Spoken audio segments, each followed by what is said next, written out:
Último programa del ciclo de Lado B, aquí estamos. Obviamente Wilmar ya está de vacaciones y le mandamos un abrazo grande, pero bueno, quedan temas para hablar, para cerrar este 2024, a propósito de temas que va a tener que asumir el gobierno entrante en el próximo 2025. Entre ellos, la seguridad social y el trabajo. Vamos a estar recibiendo al subsecretario designado por Yamandu Orsi, Hugo Barreto, para estar hablando de distintos temas. Fue uno de los primeros ministerios que se movió con algunas reuniones, recién designados, estuvo reuniéndose en el PIT-CNT, y además con nuestro panel estaremos analizando algunos hechos pendientes que quedan para el gobierno para el próximo 2025. Siguiendo la línea de Wilmar, bienvenidos y bienvenidas, así comienza Lado B. Esa fue una conversación absolutamente informal, inesperada, pero ayer se formalizó una solicitud del ministro de Trabajo, de Juan, para conversar con el secretariado del PIT-CNT, cosa que seguramente va a ser en los primeros días de la semana próxima. Aquí tenemos una agenda en la cual el movimiento sindical ya ha sostenido que va a apuntar a una elevación sustantiva del salario mínimo jubilatorio, que va a apuntar a reconstruir el derecho a jubilarse a los 60 años y que estamos contra el lucro financiero en la seguridad social. Hay todo un capítulo que tiene que ver con el diálogo social en materia de seguridad social.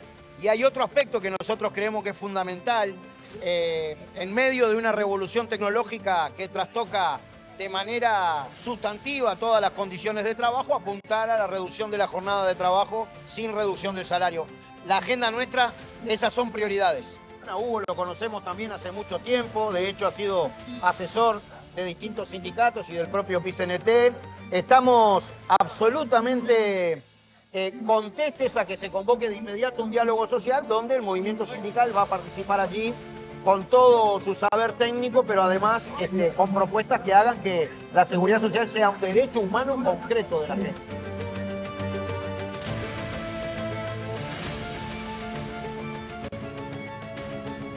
Bueno, en este primer bloque vamos a estar hablando de trabajo. Le decíamos que contamos y le agradecemos la visita al catedrático designado para ocupar el cargo de subsecretario del Ministerio de Trabajo, el doctor Hugo Barreto, que ya vamos a estar recibiendo. También a nuestro panel, que sí nos acompaña en la jornada de hoy, Antonio Ladra, Mariana Contreras y Julieta Núñez Tomás, que se van a estar sumando también a la entrevista. Bueno, Hugo, en primer lugar agradecerte por este ratito.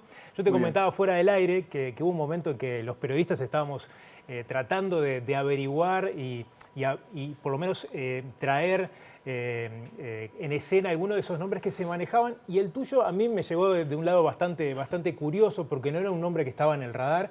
Pero bueno, consultarte primero cómo se gestó el hecho que te sumes a lo que es este gobierno, que a partir del 1 de marzo va a entrar en funciones. Bueno, agradezco la invitación. Fue una comunicación inicialmente de Juan Castillo.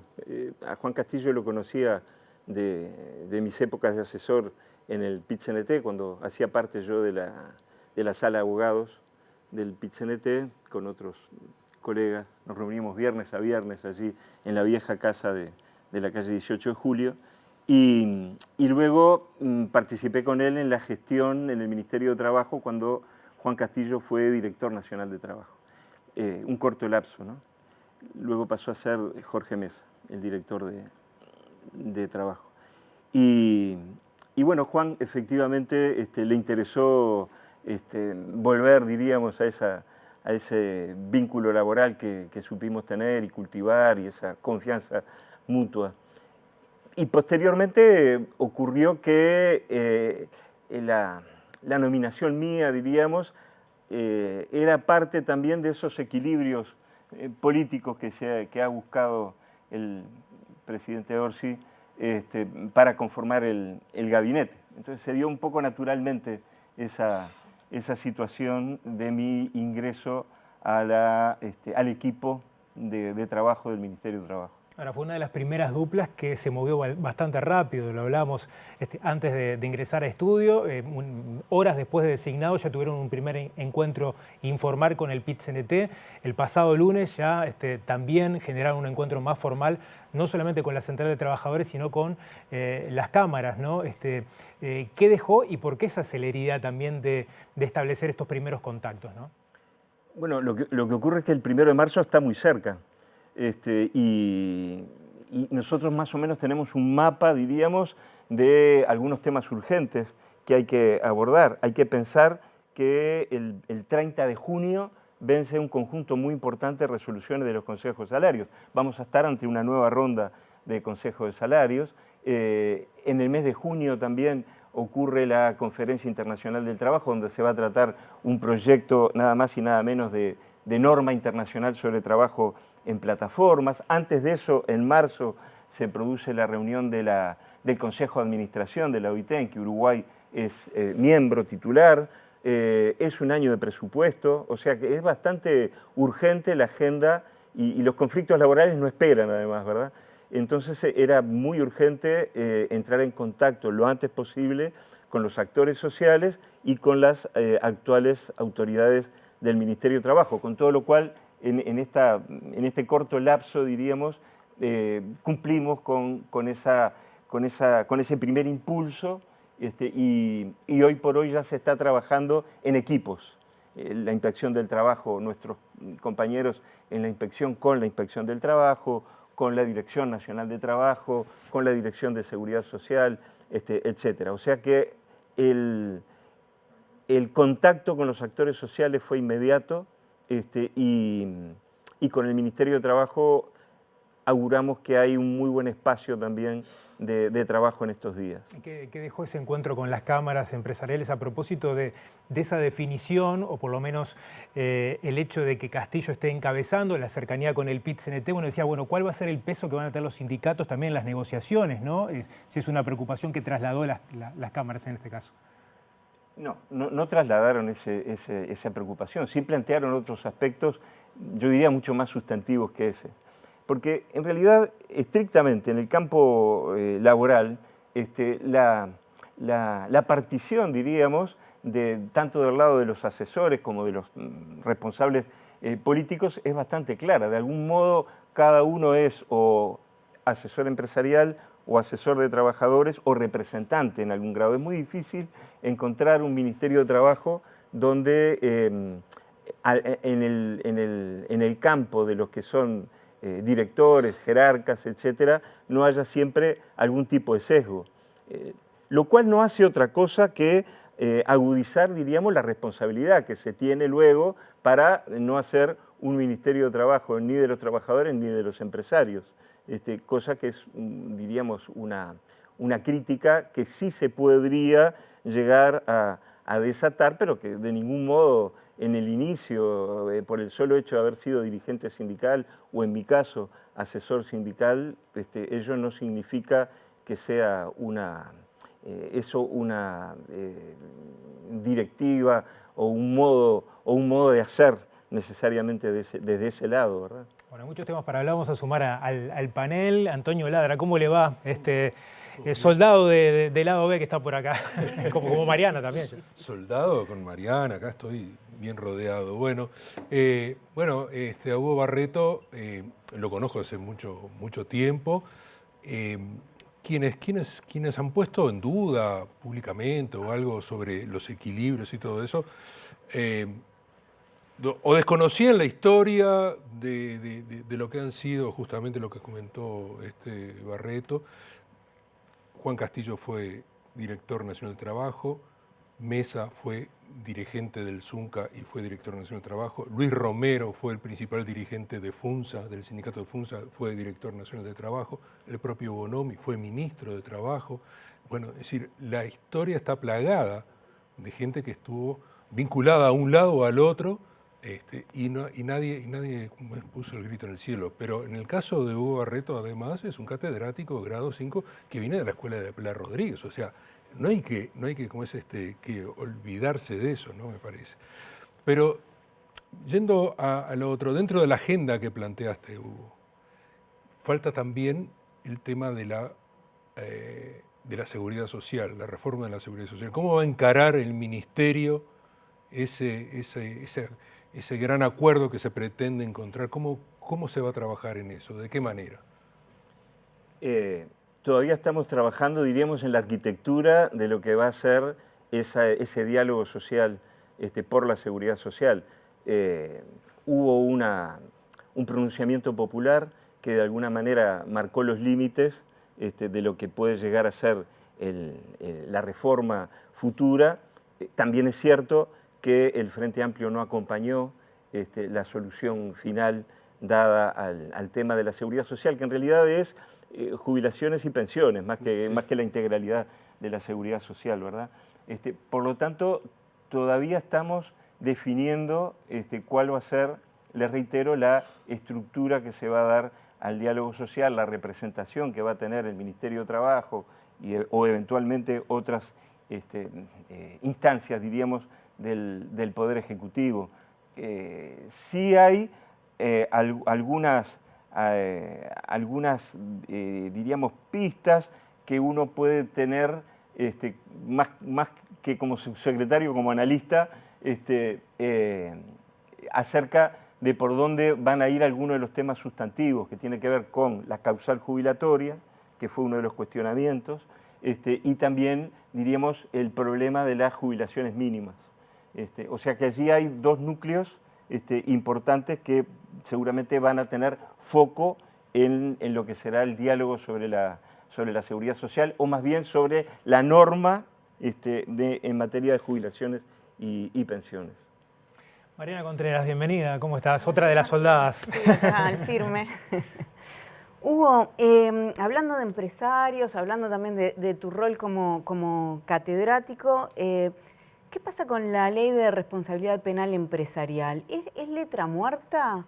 Porque hace un par de meses leía que se ha aplicado muy poco, sentencia firme creo que hay en un caso, y ese caso además era el de la muerte de un trabajador del disco, y sirvió para todo lo contrario que uno debería pensar que sirve la ley, sirvió para rebajar la pena, y en vez de ser una pena por homicidio, terminó siendo una pena por el peligro al que había sido expuesto el trabajador, una cosa como media absurda. Entonces, esa ley que se había visto como un logro en algún momento, ¿qué pasó con eso? Bueno, la ley no tipifica homicidio, ¿no? Tipifica justamente el peligro, o sea que... Claro, pero se usó la ley cuando se podría haber tipificado... De otra forma. Claro. Claro.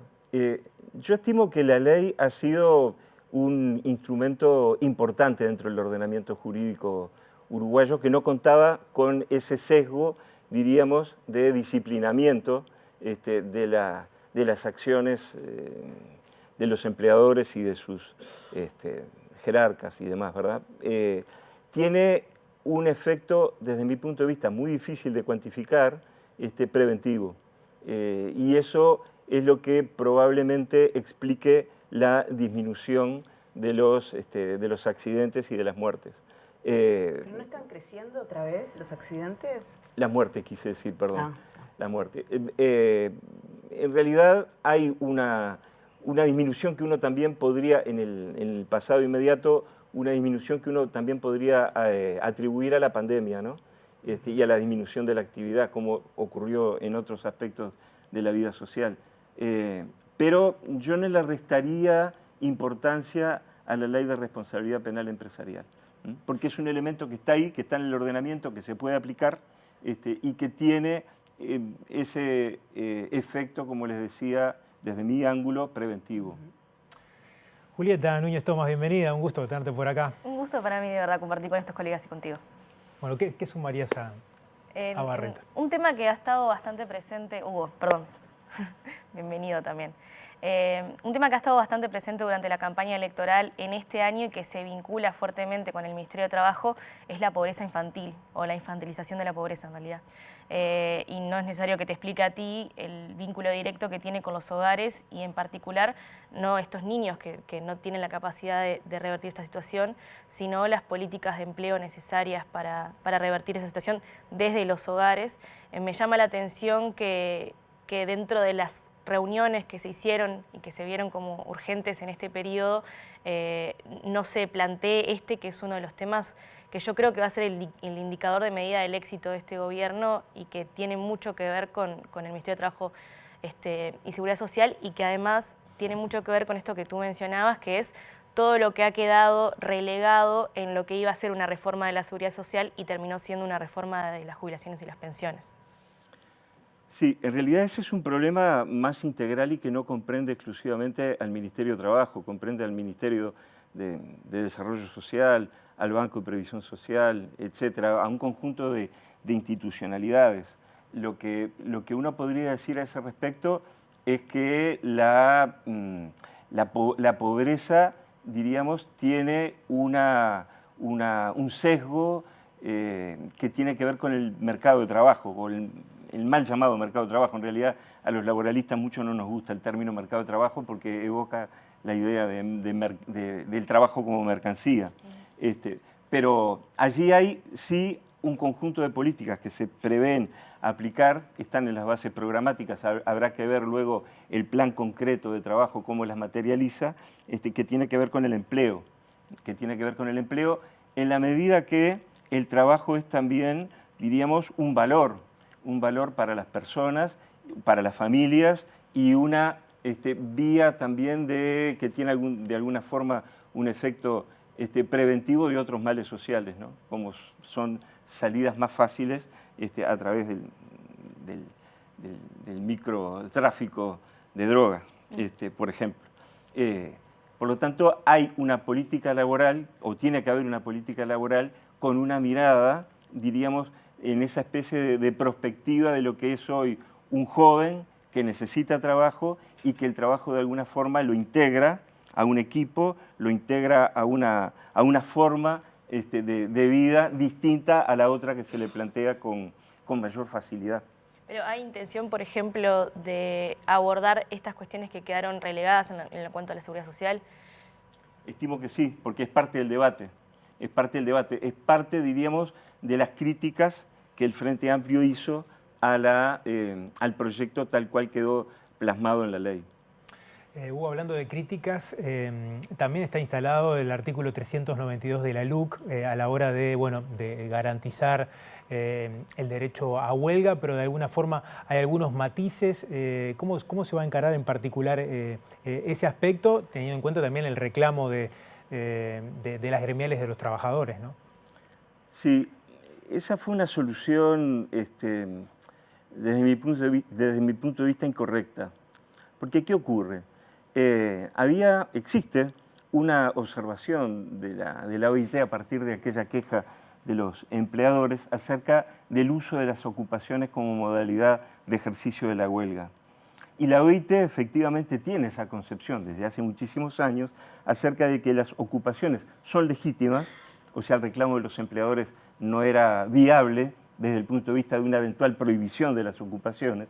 Las ocupaciones para la OIT son legítimas justamente en tanto puedan asegurar o respetar más bien la libertad de trabajo de los no huelguistas y el ingreso de los empleadores al local de trabajo. Ese es el punto que el artículo 392 que tú dices intentó dar una solución. Intentó amoldarse a esa concepción de la OIT de reconocer la legitimidad del derecho de huelga por un lado, pero por el otro lado las condiciones de su ejercicio. El problema que algunos hemos criticado a ese texto es que no habla de ocupaciones, habla de huelga. Entonces, la huelga es un fenómeno mucho más amplio que la ocupación. Entonces, si lo que se pretendía era dar una solución a un problema que nuestro país tenía desde hace muchísimos años, desde el año 2010 por lo menos, con la OIT de sucesivas observaciones acerca de ese punto, tendría que haber sido mucho más claro al decir que son las ocupaciones las que son una manera legítima de ejercicio de la huelga, en tanto sean pacíficas y en tanto permitan el ingreso de los no huelguistas. Pero no es lo que dice la ley, tal cual quedó materializada en la ley de urgente consideración, la norma, perdón, sino que dice que es la huelga la que debe permitir el acceso a los no huelguistas, etc. Ahí hay un defecto que resultó muy evidente desde el mismo momento de la aprobación de ese dispositivo. Estimo que es uno de los aspectos que debería merecer una revisión, hasta para ajustarla mismo a lo que efectivamente dice la Organización Internacional del Trabajo.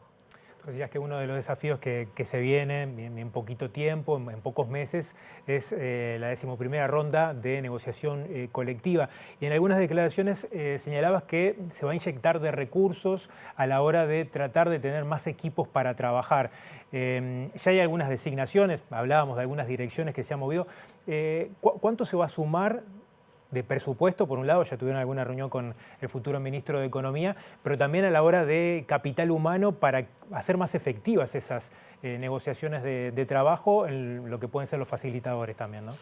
Sí, diríamos que es un poco temprano todavía para cuantificarlo. Nosotros ese proceso lo estamos transitando en las reuniones con el Ministerio de Trabajo, que es quien nos debe proveer de los datos. Lo que sí nos queda claro es que una negociación colectiva de calidad necesita funcionarios formados y suficientemente numerosos como para atender una demanda temática muy fuerte y muy pesada, que no es solamente la discusión salarial, sino que hay otros aspectos que son, yo diría, mucho más complejos, como es, por ejemplo, la discusión de productividad, o como es, por ejemplo, la discusión en torno a la criticada obsolescencia de las categorías laborales, que requeriría un nuevo mapa funcional o un nuevo mapa de categorías en cada uno de los sectores, o la discusión acerca de la reducción de la jornada. O sea, hay temas que son suficientemente complejos como para demandar por un lado, una negociación colectiva de mejor calidad, con mayor información de parte de los empleadores, de parte del Estado, y también equipos, porque me consta, porque trabajé allí en el Ministerio y los conozco a los colegas y las colegas, que son muy eficientes y muy buenos, pero si lo que se pretende es dotar a la negociación colectiva de estos temas que permitirían, bueno, mejorar las condiciones de trabajo, mejorar la competitividad de las empresas, modernizar, etcétera. Si lo que se pretende entonces es una negociación colectiva a ese nivel, debemos dotarlo de mayores recursos. En línea a lo que decía Antonio, de instalar un diálogo social, otra de las banderas que plantea el PIT-CNT es la reducción, como vos decías, de la jornada laboral sin pérdida salarial. ¿Cómo te imaginas el debate en ese sentido y proyectando un poco y articulando también con las cámaras empresariales? Porque es un debate que está ya instalado. De hecho, el propio ministro designado Castillo lo ha señalado en la jornada de hoy, que tuvo una reunión con Alejandro Sánchez. Pero ¿cómo te imaginas el futuro de este debate? ¿Por dónde deberían pasar los acuerdos, ¿no? Sí. El debate sobre la reducción de la jornada es, yo diría, ineludible, porque es un proceso global. No es que se le ocurra al PIT-CNT, es un proceso global que tiene que ver con, entre otras cosas, con las innovaciones tecnológicas, la aplicación de la tecnología al trabajo, que hace que las jornadas de 48 horas hoy por hoy pueda ser vista a nivel internacional como excesiva. De hecho, las reformas laborales últimas en países europeos y en algunos países latinoamericanos, como Chile y Colombia, por ejemplo, van en la idea de reducir la jornada. Porque las jornadas en América Latina siguen siendo excesivas desde el punto de vista legal, ya no digamos desde el punto de vista de la práctica, donde se trabaja más todavía, pero recluyéndonos al elemento puramente normativo, las 48 horas son ya una cuestión obsoleta, yo podría decir. Hay un promedio internacional, según algunos estudios de la OIT, que nos llega en promedio a 44 horas.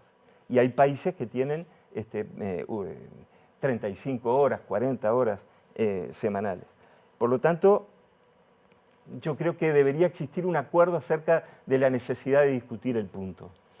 Luego, habría que ver la dimensión del problema, porque no es simplemente decretar por ley, como ocurrió en 1915, que se va a trabajar 8 horas como máximo. No podría, desde mi punto de vista, decretarse tan fácilmente, dada la complejidad del aparato productivo y de la diversidad de modos de trabajar hoy por hoy. Quiere decir que hay una complejidad en sí misma del sistema productivo y hay temas que están vinculados, por ejemplo, la desconexión, el derecho a la desconexión, o la misma productividad tiene que ver también con la reducción de la jornada. De hecho, en países europeos donde se ha sido exitoso con la reducción de la jornada, ha aumentado concomitantemente la productividad.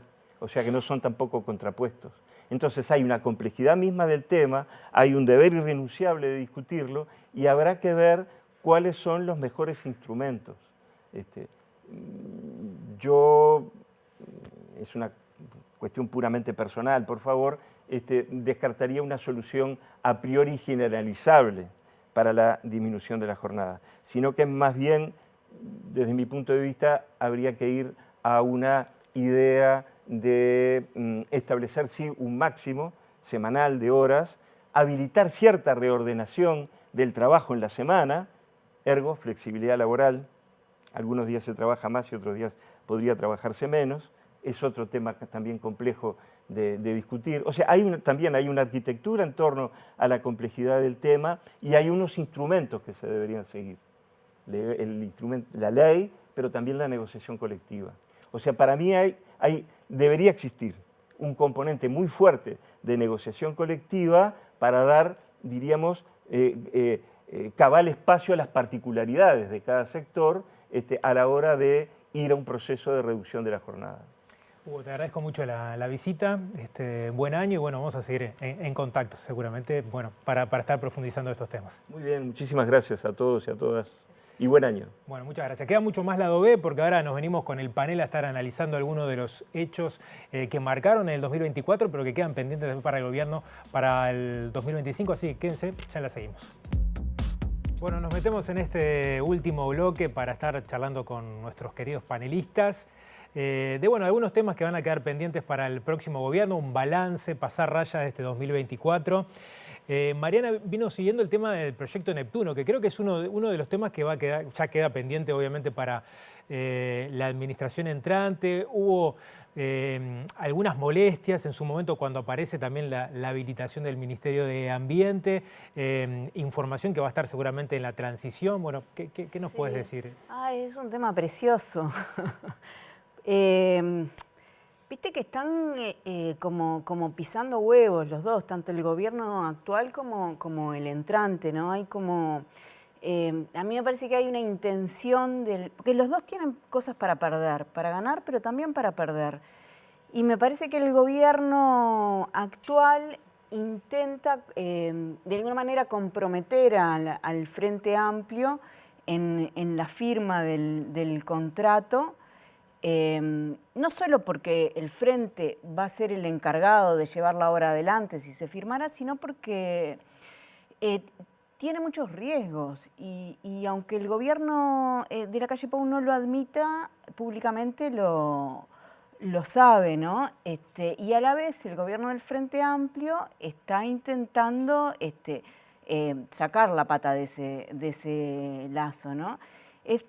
Para el gobierno de la calle, a mí me parece, esto es una hipótesis, de que está muy solo en esto. Es una inversión realmente muy grande, de más de $1.000 millones, con todo el mundo en contra, o sea, con todo el mundo científico en contra, con las organizaciones sociales en contra, con todo San José en contra, hasta la Asociación Rural de San José se manifestó en contra, los industriales, los productores. Y si realmente no funciona el proyecto, porque el proyecto tiene problemas ambientales, pero en definitiva también lo que se dice es que es un mal negocio. Y si eso no funciona, por más que el gobierno ya no esté en funciones, puede tener un costo muy grande. Y si lo llegan a firmar, que es una de las posibilidades, porque el gobierno tiene está dentro de la legalidad y la legitimidad para hacerlo, el Frente tiene problemas, ¿no? Porque tiene que decidir si hacer la obra o no hacer la obra. Si no hace la obra, se enfrenta, y acá es donde aparece el berenjenal, se enfrenta a las consecuencias jurídicas que puede haber, que es lo que me parece que se está negociando, las cláusulas, ¿no? De los diferendos, dónde se van a dirimir los diferendos, que nunca son en la justicia uruguaya, siempre son en ámbitos internacionales, o si hay multas, el monto de esas multas, ¿no? Ahí se está jugando una cosa que es secreta, por otra parte, y no debería serlo. Entonces, si no se firma, siempre está esa amenaza, ¿no? Que por la que ya se expresaron Díaz y no sé si O'Donnell también, de que Uruguay va a cumplir los contratos. Lo que pasa es que al frente ya le pasó una vez con Botnia, ¿no? Que le dejaron firmada la planta de celulosa y dijo, bueno, está firmada y no tenemos otra posibilidad. ¿Cuánto le influye la presión social también al Frente Amplio a Bueno, la hora de tomar esa decisión? Porque es como que ya entrar -10 en dar ese paso. Para mí es un gran problema, ¿no? Porque el Frente hizo campaña durante 4 años contra este proyecto. Empezarías doblándole la mano al ministro de Ambiente, que era el director por la oposición en la OCE, que todo esto que se habla de las objeciones ambientales, jurídicas y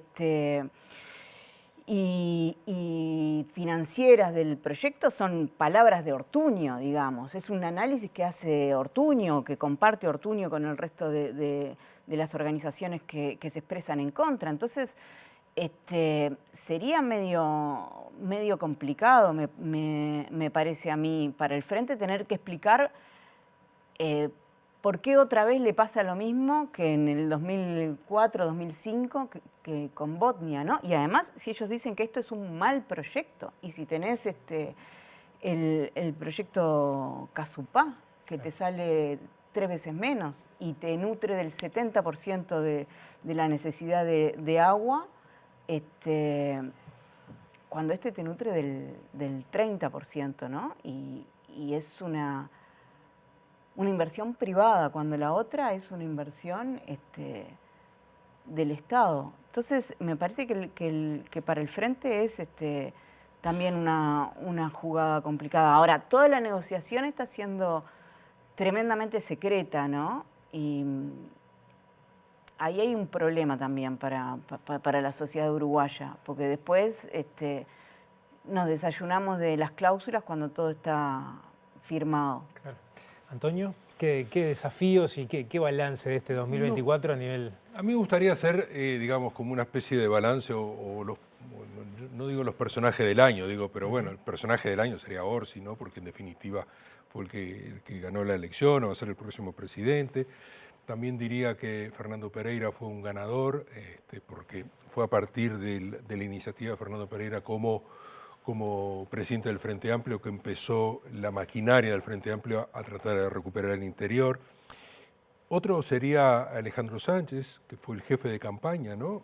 Un hombre que quizás uno lo puede ver como oscuro, si se quiere, no tiene una gran capacidad oratoria, pero logró articular una serie de cosas allí interesantes para llevar al frente, para que el MPP sea la principal fuerza dentro del Frente Amplio. O'Donnell es otro personaje, porque fue el primero que fue nombrado ministro, o sea que lo nombró Orsi y dijo, O'Donnell va a ser mi futuro ministro de Economía.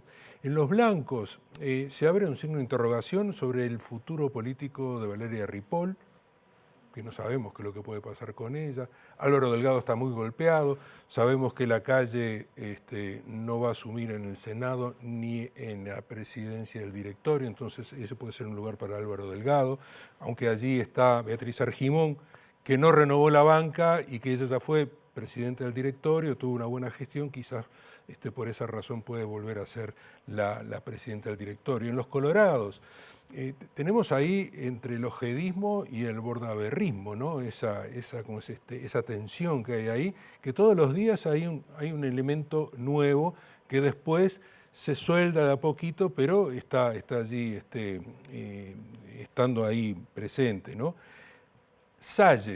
Los Salles, ¿no? Padre e hija, ¿no? Se ha dejado de hablar, pero bueno, van a asumir como diputados, ¿no? Van a tener la llave en diputados o no, aunque ya se sabe, Salle dice que no va a votar ningún proyecto que venga de y ayúdame, la clepto, corpo... Gatocracia. Bien, ahí está. Entre los tres. Ahí está, que lo tenemos que decir entre todos. Y bueno, y él logró una votación de gente que... Pero es interesante lo que decís, que salió un poco del mapa. Salió del mapa por lo menos hasta ahora. Pero, digamos, el apoyo de donde vino gente que no cree totalmente en el sistema político, y por eso el apoyo a él, pero se verá un poco qué es lo que ocurre con él en el futuro. Y después Mujica, ¿no? Mujica, un hombre que, bueno, ya sabemos el peso que tiene Mujica en la política uruguaya, pero que está en una situación de salud complicada, muy veterano además, pero fue un factor, creo, importante, fundamental en lo que fue la campaña. Así que, digo, por ahí yo cerraría un poco lo que fueron quizás me olvide de muchas cosas, ¿no? También tendríamos que hablar de lo que fue la polarización política que se dio, de alguna manera, pero de todas maneras sigue habiendo niveles de comunicación, ¿no? Esto de que el ministro designado del Interior plantee que Diego Sanjurjo y el propio director nacional de la policía pueden llegar a repetir en su gestión, habla de, bueno, que hay conversaciones. Quizás esto que dijo Martinelli en estas horas, tirando cosas que en verdad salieron a desmentirla y hablar un poco de que el Frente Amplio no tenía persona o gente para el tema de la seguridad, quizás es como un baldón que hay allí. Pero bueno, quizás eso, capaz que me olvido de cosas, pero en líneas generales es lo que yo rescataría de lo que fue esta campaña, ¿no? Bueno, y hablando de elementos que también van a dar para discutir, Julieta estuvo siguiendo el tema de la ley de medios. De hecho, a raíz de una publicación que el propio director del Frente Amplio, Pablo Siris, colocó un hilo acerca de la firma de este decreto, o el decreto que se pasa al Poder Ejecutivo para reglamentar. Bueno, ¿qué pudiste averiguar? Porque va a ser también un tema que, obviamente, el Frente Amplio lo discutió en su momento, pero que, bueno, va a ser parte de los temas de la transición también, ¿no? Y bueno, sigue siendo, tiene varios puntos en común, salvando las diferencias con lo del proyecto Neptuno, porque es un tema al que el Frente Amplio se opuso de manera igual bastante tímida, no tanto como en Proyecto Neptuno, tuvo una oposición tímida y además no tan informada sobre lo que fue la discusión parlamentaria de esta nueva ley de medios, pero que sí va a tener que tomar decisiones al respecto, porque borrador de articulado de reglamentación que hizo la URSEC e envió al Poder Ejecutivo, en particular a la DINATEL, del MIEM, del Ministerio de Industria, Energía y Minería, necesita una decisión en un periodo de tiempo acotado, ¿no? Tiene 180 días, 6 meses que terminarían en abril para reglamentar esta ley. Este borrador ya está cuestionado, como han estado cuestionados muchos de los procesos asociados a la ley de medios. La propia votación como grave y urgente en agosto de esta ley generó muchos conflictos. De hecho, fue la que motivó que se retirara el Frente Amplio de la coordinación interpartidaria de la bancada de diputados. Y bueno, de alguna manera ahora el envío de este borrador de articulado para la reglamentación vuelve a generar discusiones entre oficialismo y oposición a la interna de la URSEC, porque Pablo Siris, representante del Frente Amplio en la URSEC, no votó esto y además cuestionó duramente la forma en la que se elaboró este articulado. Mencionaba hace unos minutos cuando hablé con él que por lo general cualquier expediente, por más menor que sea, se tramita en no menos de un mes y que el trámite desde que supuestamente y digo supuestamente en realidad porque hay cuestionamientos por parte de Pablo Siris si el pedido de este articulado viene desde el MIEM o surge propiamente del URSEC, una semana entre que... una semana en elaborarse un articulado de reglamentación de una ley que tuvo un proceso de discusión enorme. De hecho, supuestamente era una de las prioridades para este gobierno. Incluso en el 2022 Beatriz Argimón había dicho que era la prioridad para votación de ese año y termina en una votación muy accidentada en 2024. Entonces, esto claramente... es un tema que tiene, aunque no quiera, tiene que trabajar el Frente Amplio y es un desafío porque es un Frente Amplio que no logró aplicar la ley que ahora ya no está vigente, pero la ley que estuvo vigente durante todos estos tiempos, durante todos estos años, ley que se aprueba también en un proceso muy discutido con el Frente Amplio, porque la agenda de medios, una agenda que está fuertemente liderada por el sector empresarial, es un desafío y ha sido siempre un desafío para el Frente Amplio. Entonces, ahora se le suma a ese desafío una ley no reglamentada, pero sí aprobada por el Parlamento, que designa cosas como, por ejemplo, una nueva figura que estaría por encima del director de Televisión Nacional y de Radio Nacional, que excedería un periodo de gobierno. Todas estas decisiones que políticamente también son complejas y complicadas, sobre todo no tanto por estas discusiones políticas que se han generado con respecto a la ley de medios, sino porque la presión del mundo empresarial sobre este tema siempre ha complicado mucho la discusión. Entonces, está ahora en manos del Poder Ejecutivo actual qué hace con este borrador que el 23 de diciembre se remitió a la Dirección Nacional de Telecomunicaciones, y no sabemos qué va a suceder, porque si toma la decisión de aprobar ese borrador de reglamento, tiene que tomar decisiones que van a comprometer al gobierno y al futuro gobierno, y el mismo Lacalle Pou dijo que no iba a tomar decisiones que comprometieran al Frente Amplio. Así que es otro más de los temas que en esta transición que viene siendo bastante pacífica y ordenada, quedó como por fuera de esta organización, y no creo yo que vaya a generar demasiados problemas al Frente Amplio en el sentido de la negociación con quienes van a ser la oposición, pero sí puede generar muchos problemas en lo que es la gobernanza de los medios de comunicación y de la comunicación en general, que es un tema que nuestro país ha ignorado muchísimo en los últimos años y que tiene consecuencias muy claras para sectores importantes e incluso para cómo se nos ve internacionalamente. Interesante tema para profundizar, para seguir. Yo les quiero agradecer. Lunes 30 de diciembre estar en vivo acá, acompañarnos. Le vamos a mandar un saludo grande a Wilmar también y a todos los compañeros de acá del piso, los compañeros que están allí en control también. Estamos cerrando este ciclo 2024 del lado B, que retornará allá por febrero, y bueno, los espero.